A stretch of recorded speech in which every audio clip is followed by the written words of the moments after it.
Non-crime hate incidents are a big problem, and it's becoming ever increasing. We discussed this in a live stream that I did yesterday with Edward Oakenfold. I'll leave a link at the end of this video so you can go and watch that interview in its entirety. Very interesting.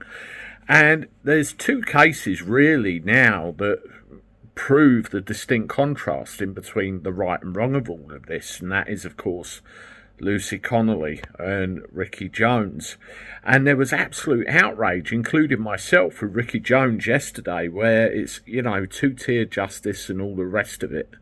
And I did a video where I identified the fact, in effect, what was happening. It was the English justice system working perfectly as it should.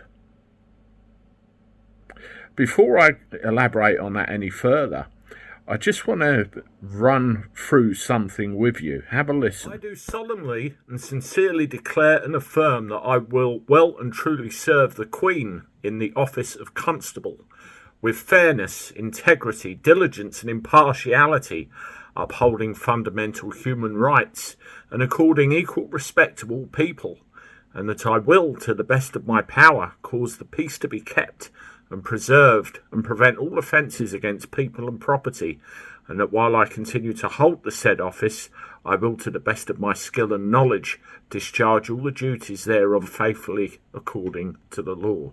That is swearing allegiance to the Crown, which is something you do when you take up the office of Constable. As I said in that little excerpt, that was taken straight off of the Police Federation website. That is the oath of allegiance to the Crown, which a newly minted police constable is supposed to recite. And you hear the words spoken and the job they should carry out. Something has gone very wrong, and again we're seeing loads of footage now of police officers who, it's almost as if they know that what they're being asked to do is questionable. And I have to wonder how long it's going to go on. But let's go back to the plot, shall we? Lucy Connolly and Ricky Jones. Now, as I said in my previous video, Lucy Connolly pleaded guilty because she was advised to. She opened her mouth, she spoke, and subjected herself to British justice, and as a result she got 31 months in prison. She was never afforded the opportunity to go in any other way. She was told, or I suppose in effect coerced into taking the action she did, and look what happened. Ricky Jones, on the other hand, a masterclass in English legalities played out right before our eyes. He's obviously taken into custody for this. We go through the motions, no comment, and eventually we end up through to a point where there's a jury trial and he's found not guilty within about half an hour. And one of the main excuses he used was, well, there was no intention to my words. Intent has to be proven. And, you know, they decided, well, he didn't mean it. It was just heat of the moment, angry, off you go.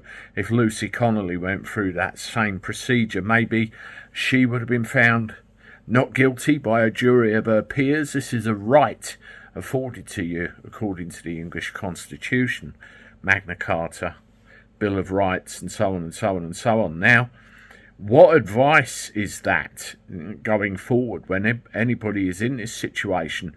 I would suggest joining the Free Speech Union. That seems like a must. That's a good organisation to belong to. But in the main, if you get that knock on the door, the day the police come knocking, I think really, and what I would do is not say anything at all.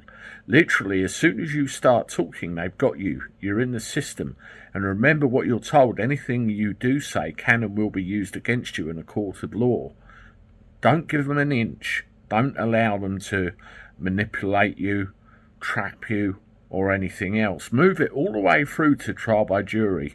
Explain and only talk to a jury of your peers as to what you were thinking, what you were feeling, and why you did what you did.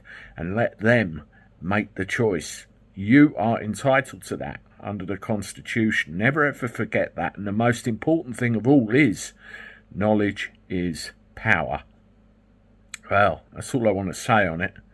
Have a look at the interview I did with Edward Oakenfold yesterday. I appreciate that very much. As always, hit the like button, subscribe to the channel, share this video everywhere, And as always, I look forward to talking to you soon. Toodaloo.